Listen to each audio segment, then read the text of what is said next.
tak pakai handphone waktu bangun pagi. First hour, no handphone. Dan kalau boleh, handphone tu always letak jauh daripada you. Okay? First hour dan the last 2 hours sebelum tidur, tak ada handphone. Maksudnya jangan terdedah pada wifi ataupun electromagnetic frequency apa-apa pun. Okay? Lepas tu, nombor 2, penyakit tak suka orang yang tak makan gula, ataupun yang suka berpuasa, ataupun yang suka whole food plant based. Banyakkan plant based.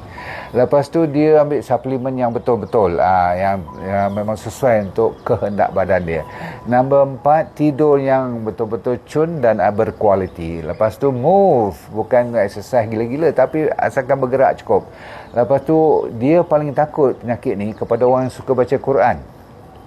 Cuba you belajar apa maksudnya bila kita baca Quran yang betul sama sekali dengan tajwid semua, dan lebih-lebih kalau faham makna lah. Getaran bila you baca tu, gelombang tu menghambat penyakit keluar daripada badan. Dahsyat tak dahsyat? Lepas tu kita jangan lupa kepada kawan, dan kawan tu pastilah kawan yang betul pula, bukan yang menjahanamkan kita. Last sekali ialah kena jimat bercakap. Faham tu? Jangan belajar cakap yang bukan-bukan dan suka mengumpat lagi teruk.